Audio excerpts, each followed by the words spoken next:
Welcome to Red Light, Green Light, the podcast where you'll hear from industry leaders in science, technology, and innovation about the power of strategic storytelling. With decades of experience, our guests will share their own insights and real-world stories to help you avoid red light barriers and ignite green light solutions, from the Zoom room to the boardroom. In each episode, we'll corkscrew downward into the guests' personal experiences of challenge and success, highlighting strategies that turn complex ideas into clear, compelling storylines for stakeholders. Here is where expert minds share stories that shape the future. What's more, you'll walk away with tips to try immediately to drive the vision of innovation with your team. Here is where expert minds share stories that shape the future. What's more, you'll walk away with tips to try immediately that drive the vision of innovation with your team.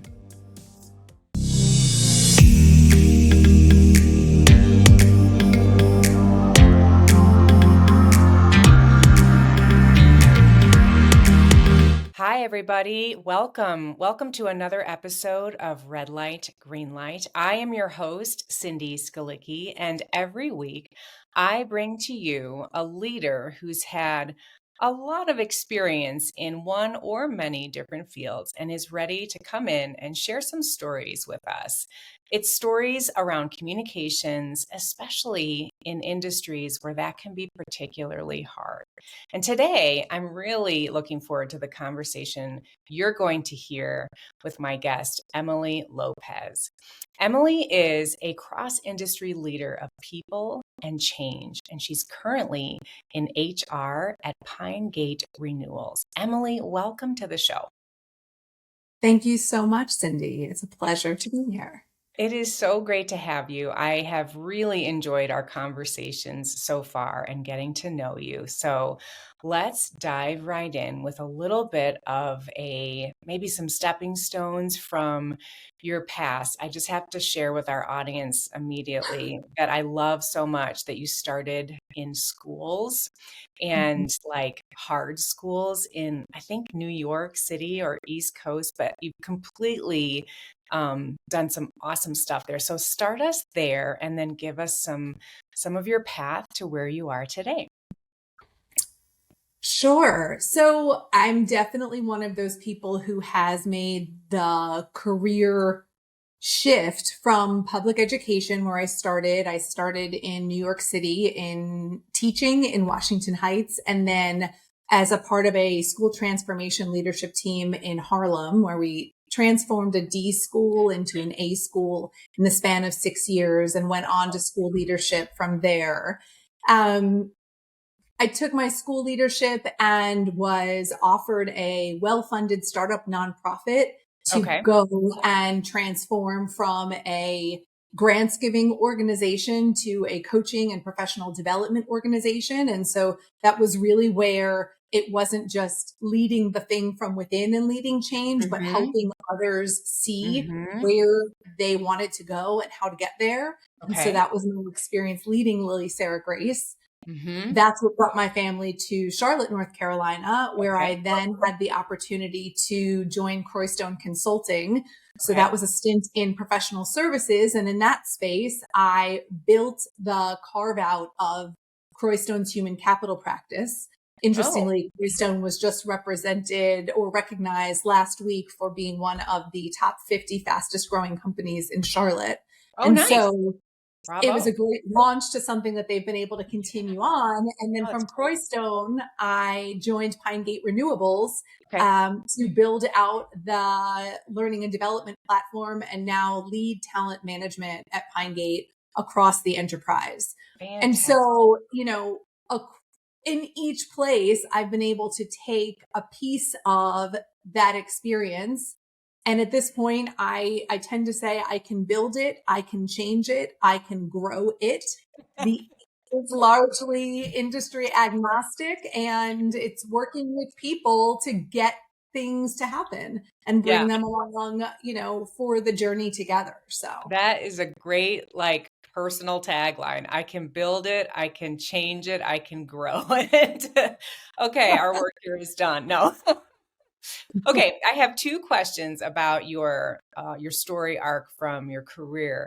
One, just for our own benefit, those, and I would be part of this curiosity. Like, tell us, what is a D school? What is an A school? I know that must have to do with, either test scores or enrollment, but that's curious. It sounds like it was a big win. Help us understand what those letters mean. Yeah. So at the time in New York City, and it's been more years than I care to say out loud to the That's general okay. public Just since block I've that. been there.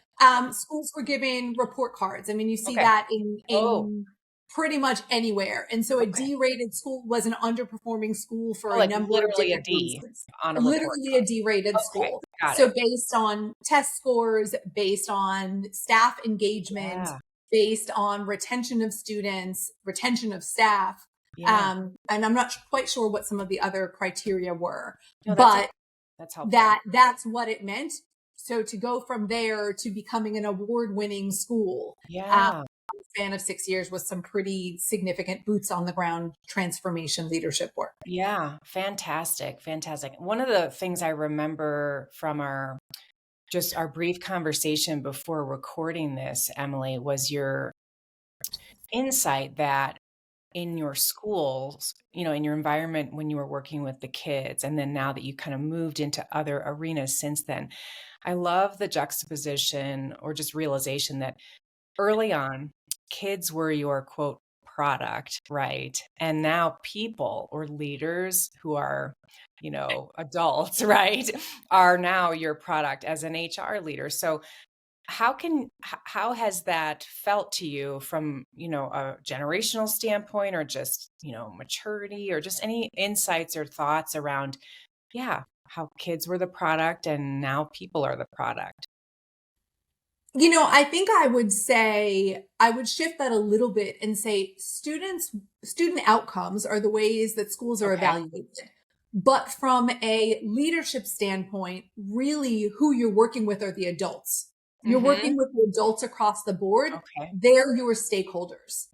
True. So it's thinking about what is the language, what do you need from the adults who you are leading, and what is the language that you're able to speak to help them see what, why, and how.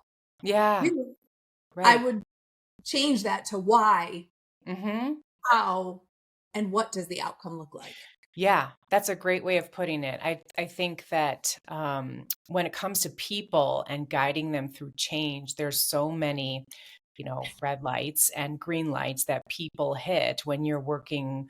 You're not working with, you're not an engineer like the engineers who you are, kind of working to help, right? So versus working on a keyboard and its mechanisms, or a thing or a machine or a chemical set, you're working with people. And we both know that is not easy. I mean, there are just a whole host of things that come with helping manage people and helping inspire them to be great leaders. Do you have some, over the course of your last 20 years or so, right, some red light types of things that have come into your purview around what kind of blocks you, or what blocks people from that upward trajectory of becoming their best? What are some thoughts that are bubbling up? Many. I'm like, I could give a laundry list in my opinion, but I'm curious of some of the things that you've encountered. Yeah. I think across the board, one of the things that I have seen get in the way of leaders leading others has been a space of inauthenticity that can show up as a red light when attempting to communicate a mission or a purpose or a message that they don't truly own. Ooh, I like that. Okay. I think that consistently is something that gets in the way. Yeah. Because discerning employees, team members, or frankly, students can see right through that. Yes. It's amazing how intuitive people really are, isn't it? When you're in a room or you're in a presentation and like, if you're in the audience, right, and you're watching a speaker, you can immediately tell if someone's not fully invested in their idea that they're speaking about. And then you can get this sense that someone's put them, not, I don't mean this in a bad way, but like put them up to it or given it to them to disseminate, and it's not fully theirs. Is that kind of where you're headed with that, Emily? Because that's totally valid. I think that's a part of it. I Mm-hmm. think sometimes, yes, if you don't own, Mm-hmm. it doesn't have to be the verbiage per Mm-hmm. se, Right, but right, if you haven't digested the why right. and aren't on board with the how and Mm-hmm. therefore the what, it Mm-hmm. can be more challenging to deliver that to others. And when I think about leadership and communication, it is Mm-hmm. that carrying the torch Yeah, or serving the Kool-Aid, if you will. right, But right, you have to want to consume the Kool-Aid in right. order to be able to convince others that they want it to. Yeah, And so 100%. that I think is a piece of what I mean. Yeah. Yeah, that's great. That's great. Well, as you know, Emily, on the podcast, that's, red light, green light. We talk about red lights, we talk about green lights in terms of communications. And one of the things I like to ask folks on the episode during our time together is just a little about previous experiences you've had, both positive and difficult, successful and less so, and general learnings around the art and science of communicating with power and impact. And we talk about red lights as moments of risk or maybe quote unquote failure, because, sorry, I believe there are moments we might have failed, and that's okay. That's how we learn. It's how we grow. And we try to like identify those red light moments and say, how do I turn those into green light moments so that my audience is getting closer to what I hope they're getting to? What are some of the things from your previous years, Emily? I mean, you're a strong communicator. What are some of the early, maybe red light moments you have encountered in your own presentations or have observed in other people? So I think from a red light standpoint, in observing in other people, I would go back to that same inauthenticity. Yep. I would add to that not being clear on the needs of the audience. Oh, yeah. Say more about that. That's so key. So we see this, I think, quite a bit in the corporate space Mm-hmm. where we have a message, we're delivering the message, and the same message isn't able to be easily translated by the recipients of the message to the waterfall of the recipients. Definitely. So Yes. that's a space where both of those two red lights then show up, right? Because Yes. then I'm taking a message that I've Yes. received, but Yes. it doesn't necessarily meet the needs of the people to whom I will need to deliver it. Right. Right. And so it shows as a red light of inauthenticity. Right. Right. Yeah. That's another Absolutely. one. When you trip over your words, that can be. Right. Hey, we're all human, right? It's all good. No, but I think, yeah, keep going. Yeah, that's spot on. So that I think is one that can be Mm-hmm. a challenge. Mm-hmm. For myself, I Mm-hmm. would say transparently, feeling like I need to demonstrate everything that I know that brings me to the point that I'm at today is something that I have to guard for. Wait, did everybody hear that? That is so gold. Okay. You want me to Listen say it to what, again? yeah, no, Emily, Oh, say you it can again. carry that? Yes. Repetition for emphasis. Go. Feeling like I need to demonstrate everything that I know that has brought me to the point of what I'm trying to communicate and why Yeah. has been something that has absolutely tripped me up and that I need to guard for today. Yes. Hey listeners, super quick station break question for you. Have you ordered your copy of my new best-selling book, Red Light, Green Light? Check it out. Grab your copy today at onpoint-communications.com/book. And now back to the show. And my friends and listeners, we don't need to tell everything that we know. That is the number one thing I hope you get from this episode particularly, but in our own coaching and support of teams, this is probably one of the biggest pieces that we try to uncover. You just aren't expected to tell everything that you know and prove yourself again. You're actually in charge of motivating and inspiring the people in your audience to act.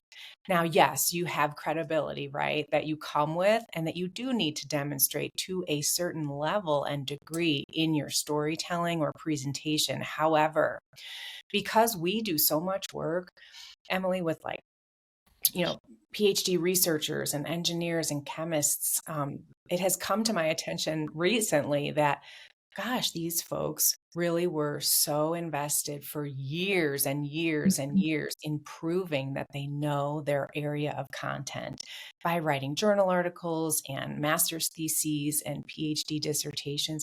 And suddenly I'm like, oh my gosh, yes, of course. So how are they ever going to excel at customer conversations, which requires a ton of listening, right? And probing, and the attention being on the needs of the audience versus my sense that I need to articulate everything that I know. Is maybe your experience of that. How did you come to that realization? Let me ask you that question. How did that gradually happen, or was there a moment? I think it happened gradually with a couple of pivotal moments. Okay. So when I began at Pine Gate, I had to develop a learning and development strategy. Okay. And then deliver it. And one of the things that I was asked to do was deliver said strategy to my internal team before bringing it to the executives. Okay. And I 100% recall sitting in a room with colleagues and watching their eyes glaze over as I was justifying why the philosophy or the proposal and strategy that I was bringing to the table was the right one based on adult learning theory and the needs of the business and etc. And I have not yet since made the same error. Good job. However, I have also seen moments where instead of meeting people exactly where they're at with a presumptive, here's the bullet of context from where we're jumping off. Yeah. I have seen myself and others go back to the beginning of, we've done this and we've done this and we've done this and we've done this and we've done this. And so we're too far down into the nugget that we need people to walk away with before we deliver said nugget. Right. Yes, 100%. Moments. I just love the fact that you said learning and development theory because that's the kind of stuff that does not belong in, right? I mean, in most cases, right? That means if we're using the words theory, which I use to teach people, but that's a little bit of a different animal, right? But no, that's a beautiful example. And you're not alone. I mean, so many people we try this and figure all this out, this communications stuff. We have to figure this out by trial and error for the most part, right? Because a lot of people just don't come out of their education systems with enough wherewithal from a communications perspective to be able to foresee the kind of communicating they're going to need to be able to do.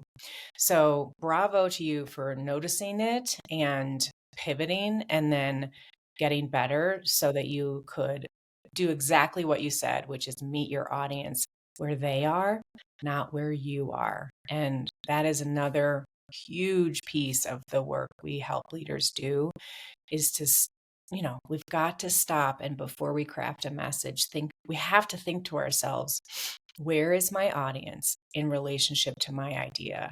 Forget about where you are, right? Where are they? Because they are the only thing that matters. They're the ones you're trying to impact, right? So that's a great example.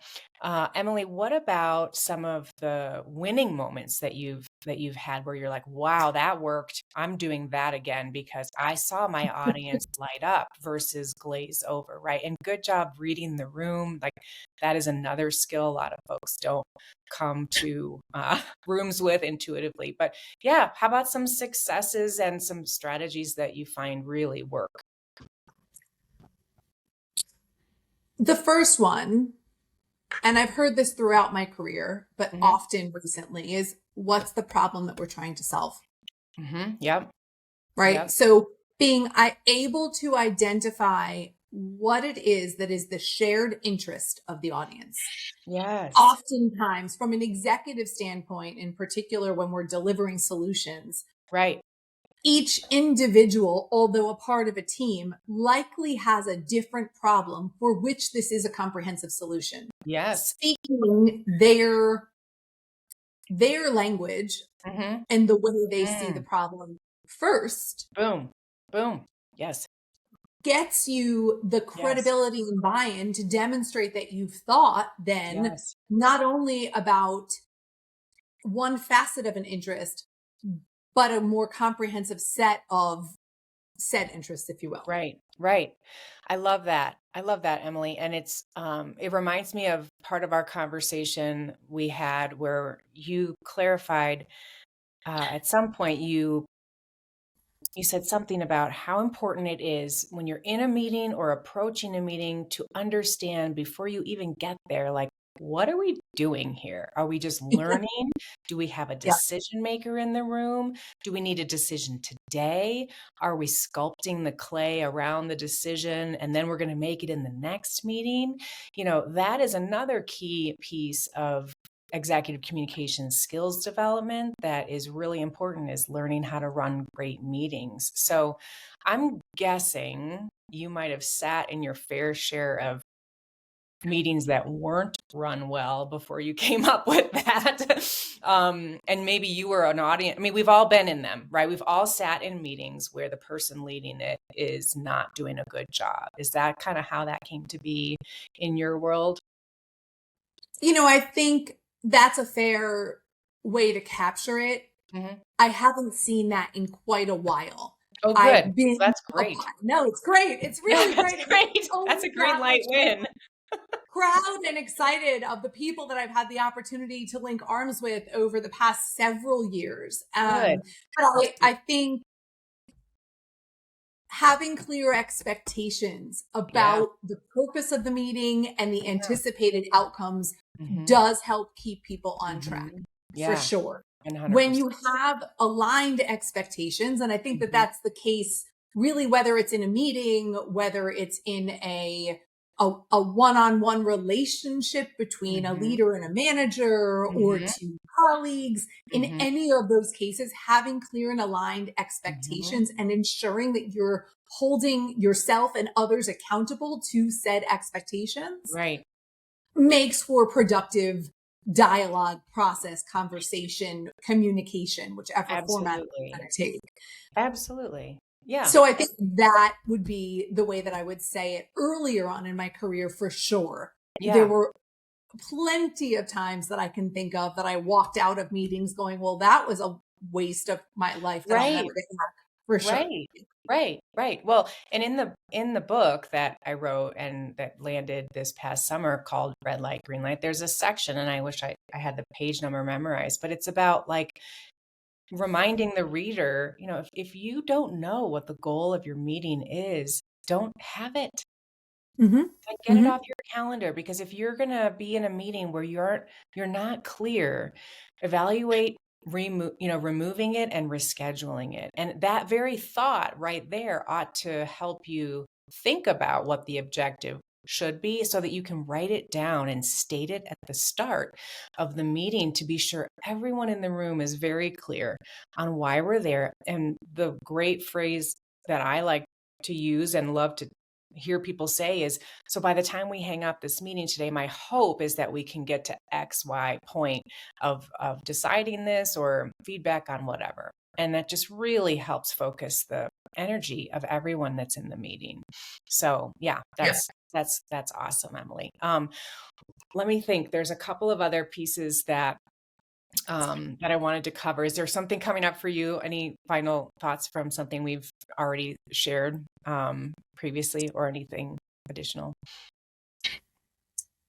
I mean, I could go in so many directions with it. I know. No, I just wanted to make sure you had finished your previous thought. No, one of the things that I think you demonstrate is an ability to cut through the noise of so much that's, happening in an organization or a group of people. And just based on the conversations I've had with you, you have an ability to grab some of the clarity pieces and then put them through your processor, right? Your own way of seeing things, your own brain, and then spit them out with some clarity. And, it's important to do it with authenticity too. Is that, have you considered that as one of your, superpowers, so to speak? And it's just it's not something everyone is good at. So I'll just lay that right there for you. Any thoughts on your ability to cut through the noise and find the clarity? I appreciate that. I have been told before that my ability to synthesize and deliver it back helps both demonstrate me as a listener and thinker, but also can help others in the room come back to a central point of, here's where we are. What's next? So, yep. Yeah, absolutely. Hey listeners, super quick station break question for you. Have you ordered your copy of my new best-selling book, Red Light, Green Light? Check it out. Grab your copy today at onpoint-communications.com/book. And now back to the show. And when you're working with large groups of people and you're doing learning and development or curriculum, like you might be working on in an HR capacity, what are you finding in terms of trends right now as far as how people like to learn? So you've got a group of people in your organization. You have a responsibility to them to help them find modes of learning that are going to fit inside their day, their week, and are tangible for how they learn, right? For maybe audio, visual, listening, tactile. Can you just, help me understand kind of the thoughts that you have to evaluate when you're considering L&D platforms and initiatives this day and age? I can. I think in general, what I'll share applies not only to the L&D space. So while I started at Gate Renewables in learning and development, the role that I've taken on is much more broad in terms of business partnership in the space overall. Yeah. People need to operate with efficiency. Time is precious. Yep. In the culture of our organization, people are willing to share their time as long as they find value in it. Yes. And so I have consistently made a promise to anybody that I'm working with and have held to it, that if they're going to invest their time in whatever the initiative, whether it is identifying the best people, whether it is evaluating the talent that we have, whether it's thinking about team engagement or employee performance or development, their own or otherwise, that it be worth theirs and their team's time. Sure. It is the one resource that we cannot get back. Right. And frankly, I would say this to everybody. When you waste somebody's time in some sort of way, they will be reticent to give it to you again. Oh, that's so true. That's so true. And the other thing that's coming to my mind, Emily, is when we waste someone else's time, it is an instant credibility killer. Not like Mhm. you can't get it back, but like it dings you kind of, if you will. And that's, it's we've all been unfocused with our time from time to time. But if it's a consistent thing about the way that you operate, it's not a good thing. And to your point, we don't want to waste people's time, which is also wasting their energy. Both are limited. Attention is also Mhm. extremely limited Mhm. and scattered. And so all the more reason for us to have a crystallized purpose for our meetings, our connection points, our presentations, without completely ignoring the personal connection pieces that are okay, right? I mean, we have to build and should want to build authenticity through our relationships, but in the context of the good we're all trying to do on the team together, in the industry together, in the business together. So that's a point well taken. I think that's really important for us to remember because we're so starved for quiet time, right? 100%. Emily, what do you see kind of in the coming 12 months in terms of, the needs of the people beyond your own organization, but like, what do you see in the tea leaves, if you will, coming that would be opportunities and also Mhm. like we should be watching out for this thing because otherwise it'll take us over, right? What are some of your thoughts as we go forward into the coming 12 months? So, speaking from an HR Yeah. perspective, because I do think in the people and talent leadership space, it's not about the industry, it's still about the people. Right. I think there's a lot of grappling, frankly, with AI. What about Yes. AI? What do we do Yes. about AI? The darling at the Um, moment. and how are we leveraging tools Mhm. for our benefit? Mhm. And so for me, I think it's particularly exciting. I Mhm. can't be somebody who has a tagline, a personal professional tagline of I can build it, I can grow it, I can change it, if I'm not willing to change. And I think Right. across the board, I am Right. somebody who does actually run fast Mhm. into what's changing Mhm. without forgetting what is as Mhm. well. Right. And so, I'm excited to see what we are able to do when we Mhm. harness change and Yeah. tools Yeah. for the benefit of process Mhm. and time Mhm. for Mhm. people. Yeah. That is something for me that I think we have a really great opportunity to take Mhm. advantage of and see Right. where we go with. I'm Right. not afraid of AI as a tool. I'm not Right. afraid that AI is going to come and take my job, if you Right. will. Right. I think what we have the opportunity to do when leaning into change is re-envision how we can leverage tools to our benefit. Right. And that is exciting for me. Right. I love that. It makes me think, okay, fine, AI is coming and it's going to be a big piece of everyone's life. How can we, maybe a question that I'm just pondering right now is, how do we leverage AI in our organizations through our talent management so that we don't compromise the authenticity of the human connection? Because we all Mhm. know it can't do that for us, but how do we learn AI together, maximize its, effect and efficiency and all those things without losing the threads of connection that people downright crave? I mean, if there's one thing people desire more deeply than anything else, it's being seen, being heard, being understood, and feeling respected. And guys, and gals, AI can't do that. no matter how much we teach it to.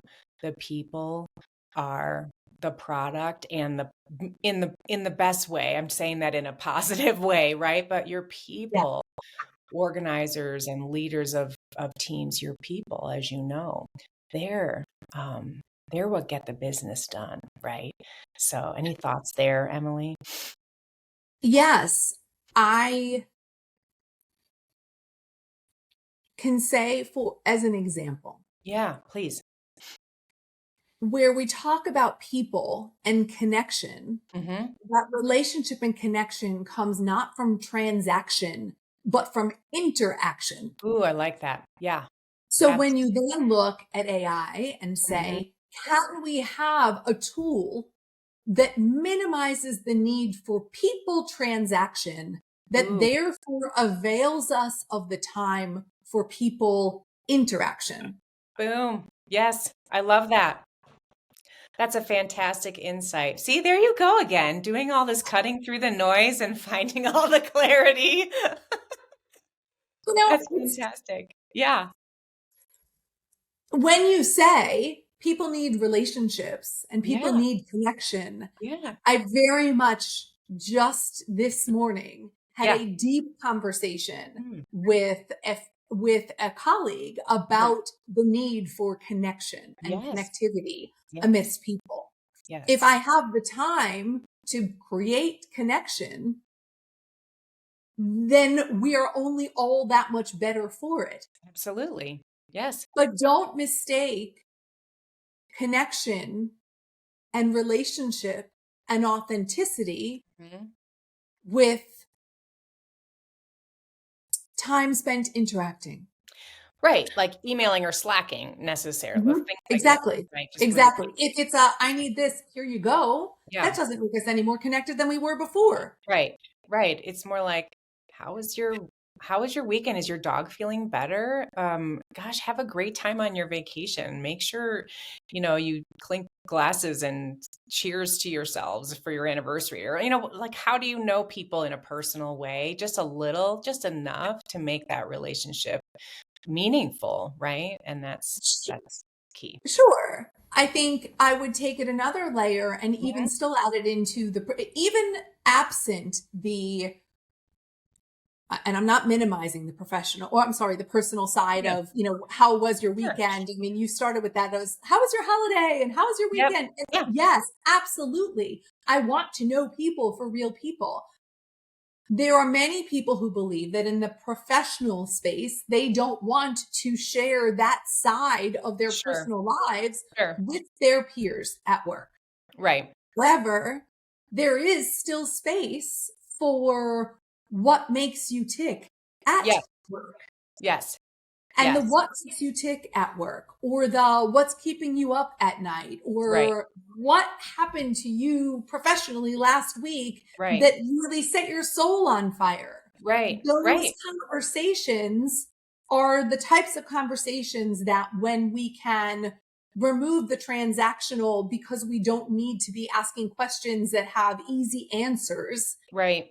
Because there can be a tool to support us with the easy answers. We then have the space to have those professional conversations that I find to be the most fulfilling. Right. I was once told that it's like a cycle of virtue, that I invest in others and they want to give back in return. And that's an ongoing cycle. To me, that level of engagement is what sets my professional soul on fire. Ooh, love that. Well, the cycle of virtue is a catchy way of kind of capturing that. And it's a really generous concept, right? Of giving and receiving, whether that's from, insights you share, time that you give, training and development that you offer on the outskirts of like the primary lanes you're driving in. It makes me think about feedback loops, which are so important to do. So important. Feedback, everybody, has to be to land as best you possibly can help it land. It must be specific, and it can't just be, to say great job is one thing, and I think that's better than zero, but how can you help a person understand what was great about what they specifically did in that moment to make it a great job? Because you want to highlight the person, not only that they did well. And that is really feedback that will light a person up and make it really stick for good. So we can use this as a jumping off point to say at the end of this episode, who in your world might benefit from some specific feedback today that you could send with some heartfelt authenticity. Emily, this has been a great conversation. Do you have like a one item piece of advice for anyone listening who might be struggling with, some of their development going into, or just feels kind of stuck, or I don't know, what kind of advice might you share with a listener who's feeling downtrodden with, their current situation and help them perk up a little bit? What's coming to mind? Well, first, what's coming to mind is that you and I could have an entire episode just on feedback. Okay. Coming up. Yeah. Something that's coming to mind. But when people are feeling professionally exhausted, okay, I would offer them to think around what are the things that they have done in their professional world that does or do, in fact, set their souls on fire. That's part one, right? Okay. So when feeling, whether we want to use the term burnt out or whether we want to use the term disengaged, or whether we'd like to use the term professionally exhausted or depleted, it is incumbent upon us, we're the only people that have the opportunity to say for ourselves, my cup is emptying. I need to take steps to fill it. Yes. When we expect others solely to fill our cups, right, it's like sitting and with an umbrella and hoping that it will rain so the umbrella gets some usage. Yeah. Right. Right.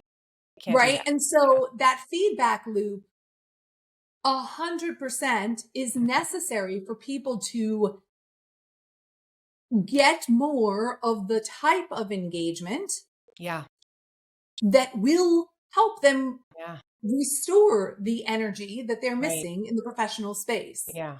Love that. But that comes not just from leaders providing feedback. It also comes from team members naming and advocating for what they need. Yes. Advocating for what you need. And also remembering the feedback loop with yourself, like how we remind ourselves of our greatness and compliment, and making sure the voices in your head are kind and putting your soul on fire from within, because we don't want to be dependent on others for all of our, feelings around work or anything, right? But it's a constant reminder that our own voices to ourselves are absolutely critical to our mood, our outlook, our vision for the future. And that when other people give us that awesome additional bump, we are even more ready to receive it, and it adds to what's already growing from within with ourselves. So that's an excellent way to end it. I love your phrase. What sets your soul on fire? That's a great phrase I'll keep with me. Thank you, Emily. This has been fantastic, as I knew it would be. I really appreciate you coming on the show with me today. It was my pleasure, Cindy. Thank you so much for having me. It's always been a fun conversation in the ones that we've had, and I look forward to more. Absolutely, 100%. Thank you, everyone, for listening. This has been another episode of Red Light, Green Light. I'm your host, Cindy Skalicky. Don't forget to like and share this with some folks in your orbit who would like to hear some of the awesome wisdom dropped here by Emily today. We will be back another time next week with a new leader who's going to share whatever stories we will drum up from that episode. In the meantime, get out there, find an audience and do your best to get them from the red light of risk to the green light of go and nail it. Thanks for listening. Thanks for watching. Bye-bye, everybody. Take care.